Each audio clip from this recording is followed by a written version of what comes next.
கிட்டத்தட்ட குறைந்தபட்சம் 6லேருந்து 8 அமைச்சர்கள், திமுகவோட அமைச்சர்கள் அமலாக்கத்துறையோட அருட்கண் பார்வையில் இருக்கிறார்கள். இது ஒரு தொடக்கம் தான் நான் பார்க்குறேன். அடுத்த அசெம்பிளி எலெக்ஷனுக்கு ஒரு வருடம் இருக்குது. அதுக்கு முன்னால் திமுகவை எந்த அளவுக்கு சிதைக்க முடியுமோ அந்த அளவுக்கு சிதைக்க வேண்டும் என்று பிஜேபி விரும்பும். ஒவ்வொருவராக அந்த வலையில் விழ செய்யப்படுவார்கள். அவர்கள் சட்டத்தை எதிர்கொண்டு தான் ஆக வேண்டும். இதே திமுக பிஜேபி ஆதரிக்குது, திமுக ஆதரவில் மோடி கவர்மெண்ட் இருக்குன்னா ஒரு பிரச்சனை அமலாக்கத்துறை இந்த பக்கம் வரவே வராது. கே நேரு அவர்கள் ஸ்டாலினுக்கு கிட்டத்தட்ட ஒரு இரும்பு தூண் மாதிரியே பக்கத்திலேயே இருக்கிறாரு. அப்படிலாம் யாரும் கிடையாது. இரும்பு தூணும் கிடையாது, கரும்பு தூணும் கிடையாது. இதெல்லாம் சும்மா கதை. அதெல்லாம் திமுக தலைமைக்கு ஒரு பதற்றத்தை ஏற்படுத்தி என்ன நடக்க போகுதுன்றது அவங்களுக்கும் தெரியும். இப்போ 6 அமைச்சர்கள் அமலாக்கத்துறையோட ரேடாரில் இருக்காங்கன்னு நான் சொன்னேன்ல, இது என்னை விட அவங்களுக்கு நல்லா தெரியும். என்ன வரப்போகிறது என்பது அவர்களுக்கு நன்றாக தெரியும். அவர்கள் தயார் நிலையில் இருக்கிறார்கள். நீட்டுக்கு அனைத்து கட்சி கூட்டம் கூட்டுறது அரசியல், திமுக புறக்கணிக்கிறது தான் அரசியல். நீ தான் கையெழுத்து போடணும்னு இல்லை, உங்களுக்கு ஆப்ஷனே கிடையாது. நல்லா ஞாபகம் வச்சுக்கோங்க. மாணவர்களை நீட்டுக்கு தயார்படுத்துறதை தவிர திமுக அரசுக்கு வேறு எந்த ஆப்ஷனுமே இல்லை, எந்த வாய்ப்பும் இல்லை. அதை நேர்மையாக ஒப்புக்கொண்டு மக்கள் மன்றத்தில் அவர்கள் தெரிவித்து விடலாம். மாணவர்களே தயாராகி கொள்ளுங்கள் நீட்டுக்கு.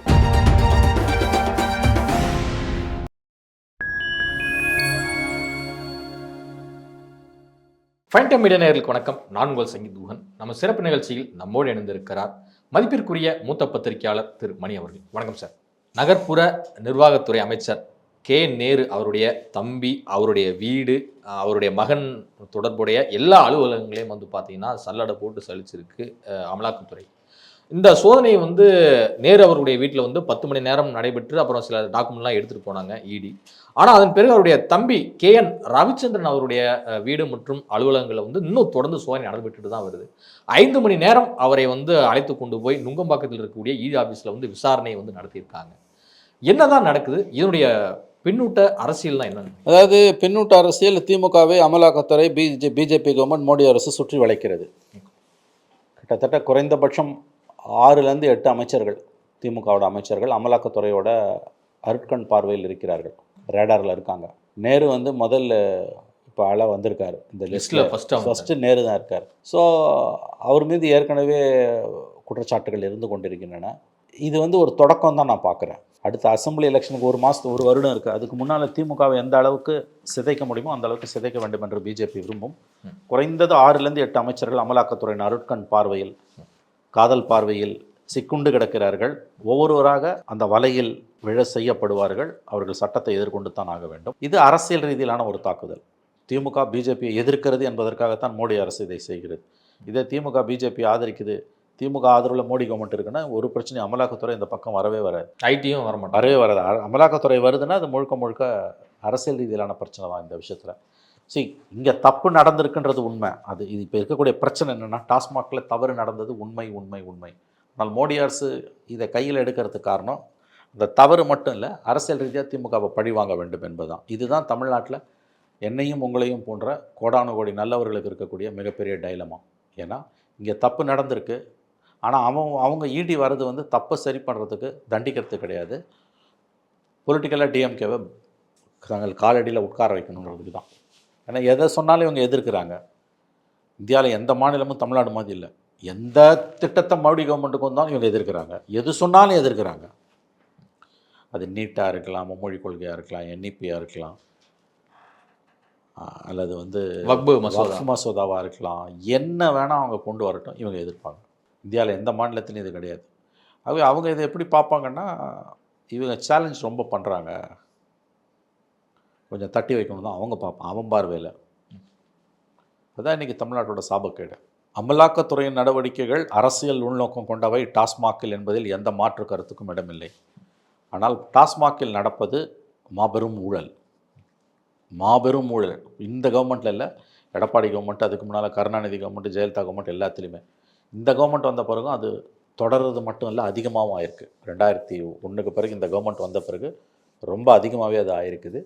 அதனால் இது நம்ம எப்படி இதை பார்க்க வேண்டும் என்றால், இவர்கள் பழிவாங்கப்படுகிறார்கள் என்பது, இந்த நடவடிக்கை பழிவாங்கும் நடவடிக்கை, அரசியல் உள்நோக்கம் கொண்ட நடவடிக்கை என்பதில் மாற்று கருத்துக்கு இடமில்லை. ஆனால் பழிவாங்கப்படுபவர்கள் உத்தமர்கள் அல்ல, அவர்கள் ஊரை அடித்து உலையில் போட்டிருக்கிறார்கள்.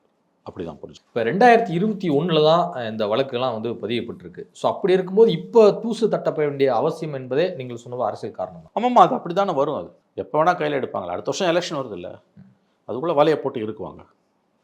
அவ்வளோதான். It's as simple as it is. Nehru அவர்கள் ஸ்டாலினுக்கு கிட்டத்தட்ட ஒரு இரும்பு தூண் மாதிரியே பக்கத்திலேயே வந்து இருக்கிறாரு. அப்படிலாம் யாரும் கிடையாது. இரும்பு தூணும் கிடையாது, கரும்பு தூணும் கிடையாது. அதெல்லாம் சும்மா கதை. அதெல்லாம் அவங்கவுங்களுக்கு பிரச்சனை வரும்போது அவங்கள பார்த்துப்பாங்க. யாரும் யாரையும் காப்பாற்றவும் மாட்டாங்க. யாரும் யாருக்கும் இரும்பு தூணும் கிடையாது, கரும்பு தூணும் கிடையாது. அவரவருக்கு பிரச்சனை வரும்பொழுது அவரவர்கள் அவரை பார்த்து கொள்வார்கள். யாரும் யாரையும் காப்பாற்றவும் மாட்டார்கள். அவ்வளோதான். அமலாக்கத்துறைக்கு தெரியும், மத்திய விசாரணை அமைப்புகளுக்கு தெரியும், இங்கே தமிழ்நாட்டில் 4 வருஷமாக என்ன நடந்துகிட்டு இருக்குது. ஆர்கனைஸ்டு லூட், நன்கு திட்டமிடப்பட்ட பெருங்கொள்ளை, பிளண்டர் நடந்து கொண்டிருக்கிறது. அவங்க நடவடிக்கை எடுக்கிறதுக்கு காரணம் இவங்க பிஜேபியை வந்து அரசியல் ரீதியாக திமுக எதிர்க்கிறது என்பதற்காக தான் நடவடிக்கை எடுக்கிறாங்க.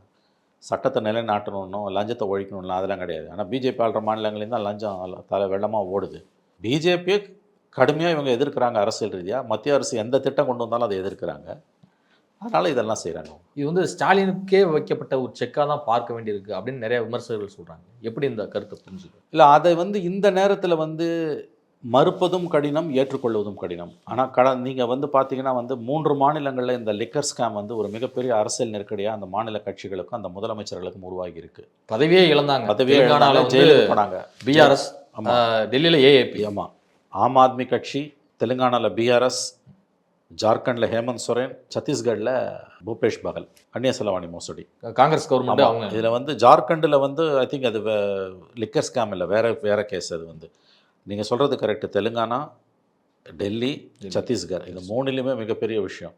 ஆட்சியே மாறிச்சு. தெலுங்கானாவில் வந்து ஆட்சியை மாறிச்சு, டெல்லியில் ஆட்சி மாறிச்சு. டெல்லியில் அரெஸ்டே பண்ணாங்க, சத்தீஸ்கரில் அரெஸ்ட் பண்ணலை. ஆனால் சார்ஜ் ஷீட்டில் நேம் பண்ணிட்டாங்க சிஎம். குற்றப்பத்திரிகை. எல்லா மாநிலங்களையும் முதலமைச்சர்கள் தான் குறிவைக்கப்பட்டிருக்கிறார்கள். லிக்கர் ஸ்கேம்ன்றது பிஜேபி கையில் எடுக்கும்போது அது அந்த மாநிலத்தோட முதலமைச்சரை நோக்கித்தான் கடந்த காலங்களில் நகர்ந்து இருக்கிறது.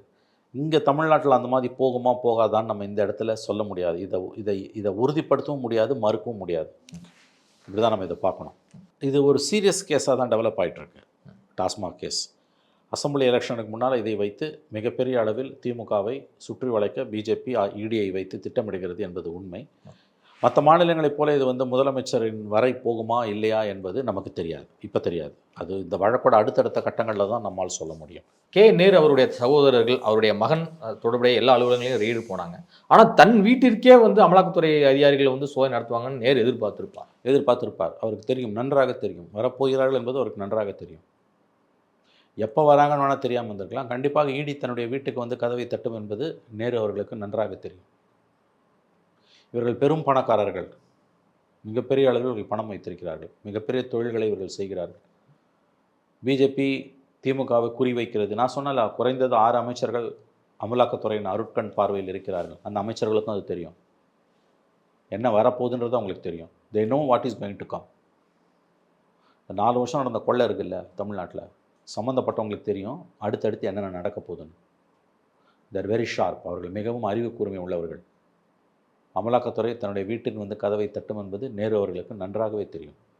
நான் தான் சொன்னேன், மினிமம் 6 அமைச்சர்கள் கண்டிப்பாக அமலாக்கத்துறை விசாரணையை எதிர்நோக்கி இருக்கிறார்கள். என்ன ஆங்கிலத்தில் சொல்கிறோம், they know what is going to come, என்ன வரப்போகிறது என்பது அவர்களுக்கு நன்றாக தெரியும். இப்போ சமீபத்தில் பொன்முடி அவர்கள் மீதான இந்த ரெய்டாக இருக்கட்டும், இடி ரெய்டு, அப்புறம் ஜெகத் ரட்சகன், அப்புறம் செந்தில் பாலாஜி, துரைமுருகன் அவருடைய மகன் கதிரானந்த் அவருடைய கல்லூரி மற்றும் வீடுகளில் அந்த நடந்த இடி சோதனை, இது அதற்கடுத்து இப்போ நேரு. ஸோ இதெல்லாமே நம்ம தொடர்ந்து பார்க்கும்போது ஒரு இடியாப்ப சிக்கலில் வந்து திமுக சிக்கியிருக்கா. திமுக தலைமைக்கு ஒரு பதற்றத்தை ஏற்படுத்தி அவங்களுக்கு ஒரு பெரிய நெருக்கடி உருவாகுதுன்றது உண்மை. அதை எதிர்கொள்ள அவர்கள் தயாராக இருக்கிறார்கள், அவர்கள் எதிர்கொள்வார்கள். ஏன்னா அவங்க ஒரு பெரிய அரசியல் கட்சி, 75 ஆண்டுகால கட்சி. அது பல நெருக்கடிகளை சந்தித்து தான் அவங்க மேலே வந்திருக்காங்க. என்ன நடக்க போகுதுன்றது அவங்களுக்கும் தெரியும். இப்போ 6 அமைச்சர்கள் வந்து அமலாக்கத்துறையோட ரேடாரில் இருக்காங்கன்னு நான் சொன்னேன்ல, இது என்னை விட அவங்களுக்கு நல்லா தெரியும். அதுதான் நான் திரும்ப திரும்ப சொல்லுவேன், என்ன வரப்போகிறது என்பது அவர்களுக்கு நன்றாக தெரியும். அவர்கள் தயார் நிலையில் இருக்கிறார்கள். அரசியல் ரீதியாகவும் சட்ட ரீதியாகவும் இதை எதிர்கொள்ள அவர்கள் தயாராக இருக்கிறார்கள். இந்த சிறை வரைக்குமே எல்லாமே தயார், எல்லாரும் தயாராக இருக்காங்க. நான் சொல்கிறேன், எல்லா நடவடிக்கைகளுக்கும் எல்லோரும் தயாராக இருக்கிறார்கள். என்ன நடக்க போகுதுன்றது அவங்களுக்கு தெரியும். மோடி எந்த எல்லைக்கு போவார் என்பதும் அவர்களுக்கு தெரியும். அதை எதிர்கொள்ள முழு அளவில் அவர்கள் தயார் நிலையில் இருக்கிறார்கள், அரசியல் ரீதியாகவும் சட்ட ரீதியாகவும். சட்ட ரீதியாக பெரிய பெரிய வழக்கறிஞர்களை வைத்து வாதாடுவார்கள். அரசியல் ரீதியாக இந்த பிரச்சனையை மடைமாற்றம் செய்வதற்கு வேறு வேறு பிரச்சனைகளை கிளப்புவார்கள். இப்போ நேற்று ஜட்ஜ்மெண்ட்டை வச்சு 1 மாதம் ஓட்டிடுவாங்க, பாராட்டு விழா அது இதுன்னு சொல்லி. அப்புறம் வந்து நாங்கள் அதை ஜெயிச்சதால தான் மோடி வந்து எங்கள் மேலே நாங்கள் மும்மொழி கொள்கையை எதிர்த்தோம், கவர்னருக்கு எதிராக சுப்ரீம் கோர்ட்டுக்கு போனோம், நாங்கள் வக்பு நீட்டை எதிர்த்தோம். இதை இன்றைக்கி நீட்டுக்கு இன்றைக்கி ஒரு கூட்டம் என்ன மோசடி பாருங்கள். 5 வருஷம் இவங்க தான் பவரில் இருக்காங்க. வந்தோன்னா கையெழுத்து. இப்போ 5வது ஆண்டு தொடங்கும் போது நீட்டுக்கு ஆலோசனை கூட்டம். இவங்களுக்கு எதுக்குங்க மற்ற கட்சி ஆலோசனை சொல்லணும்? நீங்கள் தானே சொன்னீங்க வந்தோன்னா கையெழுத்துன்னு. எத்தனை காலம் தான் ஏமாற்றுவார் இந்த நாட்டிலே? உதயநிதி தான் தேர்தல் பிரச்சாரத்தில் சொல்றாரு. அதைத்தானாங்க நான் சொன்னேன். முதல்ல சென்ட்ரல் இந்தியா அலையன்ஸ் வந்து கவர்மெண்ட் ஃபார்ம் ஆயிடுச்சு அப்படின்னா நிச்சயமாக அங்க வந்து நாங்க லோக்சபா அத்தைக்கு மீச முளைச்சா மாமன்ற கதை இது. நீட் வந்து விளக்கு வந்து தமிழ்நாட்டு கொடுத்துருவோம். அத்தைக்கு மீச முளைச்சா சித்தப்பான்ற கதை. என்ன சொல்லி ஓட்டு கேட்டீங்க? நாங்கள் ஆட்சிக்கு வந்தால் கையெழுத்து. எப்படிங்க செய்வீங்க? சுப்ரீம் கோர்ட் அது சீக்ரெட். நீங்கள்ல சீக்ரெட்டை எதுக்கு வந்து அனைத்து கட்சி கூட்டத்தை கூட்டி பகிர்ந்துக்கிறீங்க? உங்களுக்கு தான் தெரியும்ல. எதுக்குங்க இந்த நாடகம்? இன்னும் எத்தனை வருஷம் தாங்க இந்த நாடகத்தை நடத்துவீங்க? அதுக்கு போல் மாணவர்களை நீட்டுக்கு தயார்படுத்திட்டு போகலாங்க. இப்போதைக்கு அதுக்கு விடிவு காலம் கிடையாதுங்க. சுப்ரீம் கோர்ட் உறுதியாக இருக்குது, சென்ட்ரல் கவர்மெண்ட் உறுதியாக இருக்குது. தமிழ்நாடு அரசு நிறைவேற்றி அனுப்பின நீட் தீர்மானத்தை இந்த கவர்னர் 2 நாள் கிடப்பில் போட்டுட்டு அப்புறம் பிரசிடெண்ட்டுக்கு அனுப்புனார். பிரசிடெண்ட்டு ஒப்புதல் கொடுக்க முடியாதுன்னு திரும்ப அனுப்பிட்டார். பிரசிடெண்ட்டு திரும்ப அனுப்பியார். எப்போ திரும்ப ஒப்புதல் கொடுக்க மாட்டேன்னு பிரசிடெண்ட் நிராகரிச்சிட்டார். என்னைக்கு நிராகரிச்சான்ற தகவலை ஸ்டாலின் சொல்லலை அசம்பிளியில். ஆகவே இது எனக்கு தெரிஞ்ச சிக்கலான விவகாரம் தான். நீட் விவகாரத்தில் தமிழ்நாடு அரசு கூட்டியிருக்கக்கூடிய அனைத்து கட்சி கூட்டத்தை புறக்கணிப்பதாக அதிமுகவும் அறிவிச்சிருக்கு, பாஜகவும் அறிவிச்சிருக்கு. பாஜக அறிவிப்பதில் அவங்க கொண்டு வந்தாங்க, அவங்க வந்து ஸ்ட்ராங்காக இருக்காங்கன்னு அப்படின்னு எடுத்துக்கலாம். ஆனால் அதிமுக ஏன் புறக்கணிக்கும்? அரசியல் தான், வேற என்ன? நீட்டுக்கு அனைத்து கட்சி கூட்டம் கூட்டுறது அரசியல், திமுக புறக்கணிக்கிறது தான் அரசியல். நீ தான் கையெழுத்து போடணும்னு இல்லை, ஃபஸ்ட்டு கையெழுத்து நீங்கள் தானே சொன்னீங்க. அப்புறம் யாரை ஏமாத்துறதுக்கு அனைத்து கட்சி கூட்டம்? அதிமுக கேட்குறது நியாயமானது தான். உங்களுக்கு ஆப்ஷனே கிடையாது, நல்லா ஞாபகம் வச்சுக்கோங்க. மாணவர்களை நீட்டுக்கு தயார்படுத்துறதை தவிர திமுக அரசுக்கு வேறு எந்த ஆப்ஷனுமே இல்லை, எந்த வாய்ப்பும் இல்லை. அதை நேர்மையாக ஒப்புக்கொண்டு மக்கள் மன்றத்தில் அவர்கள் தெரிவித்து விடலாம். மாணவர்களே தயாராகி கொள்ளுங்கள், நீட்டுக்கு சட்ட போராட்டம் தொடரும், காலங்கள் மாறும், காட்சிகள் மாறும், நீட்டுக்கு நாங்கள் விதிவழி வாங்கி கொடுப்போம், 25 வருஷம் போட்டு நடக்கலாம். உங்கள் பேரனோ பேத்தியோ டாக்டர் ஆகும்போது, இல்லை உங்கள் புள்ள பொண்ணு டாக்டர் ஆகும்போது வேணால் அது நடக்கும். அப்படி ஓப்பனாக சொல்லிடலாம். அதான், வேறு வழியே கிடையாது. தமிழ்நாடு அரசால் ஒன்றுமே பண்ண முடியாது. ஒன்றும் பண்ண முடியாது. உன்னால் ஒன்றும் பண்ண முடியாது. எத்தனை நாளைக்கு இந்த ஏமாற்று வித்தை பண்ண முடியாதுங்க. இல்லை, நீட்டு கையெழுத்து இயக்கம்லாம் தொடங்கினாங்களே. நீங்கள் 1000 கையெழுத்து இயக்கம் தொடங்கிக்கோ, நீ என்ன வேணால் பண்ணிக்கோ, நீ எவ்வளோ வேணால் கற்று. இது வெறும் சென்ட்ரல் கவர்மெண்ட் மட்டும் இல்லை, சுப்ரீம் கோர்ட்டு இன்வால்வ் இதில். நீட்டுக்கு ஆதரவாக சுப்ரீம் கோர்ட்டே இருக்குது. நீட் எதிர்ப்பு என்ற பெயரில் முதல்வர் மு க ஸ்டாலின் அவர்கள் நடத்தும் சுயநல நாடகம்தான் இந்த அனைத்து கட்சி கூட்டம் என கடுமையாக விமர்சித்திருக்கிறார் அண்ணாமலை. உங்களுடைய கருத்து? அது அவருடைய கருத்து. இவர்கள் நாடகம் ஆடுகிறார்கள் என்பது மட்டும் உண்மைங்க. அதில் தெளிவாக இன்னும் மாணவர்களை ஏமாற்றிட்டு இருக்காங்க. மாணவர்களை ப்ரிப்பேர் பண்ணுறதை தவிர, தயார்படுத்துவதை தவிர இந்த அரசுக்கு வேறு வழி இல்லை. அதை தவிர மற்றதெல்லாம் செஞ்சுன்னு இருக்காங்க. அரசு திரும்ப மாணவர்களுக்கு பொய்யான போலியான வாக்குறுதிகளை கொடுத்து நீங்கள் ஏமாற்றிக்கிட்டே இருக்கீங்க. இப்போதைக்கு நீட்டில் உங்களுக்கு விதி விலக்கு கிடைக்க போகிறது கிடையாதுங்க. அப்புறம் எதுக்கு அனைத்து கட்சி கூட்டம்? அனைத்து கட்சி கூட்டம் கூட்டி என்ன பண்ண போகிற? அதை சொல்லு. என்ன ஆப்ஷன் உங்களுக்கு எந்த ஆப்ஷனுமே இல்லை. எல்லா ஆப்ஷனும் நீங்கள் எக்ஸாஸ்ட் பண்ணிட்டீங்க. இதுவரை உங்கள் பல்வேறு கருத்து கொடுப்பதற்கு நன்றி.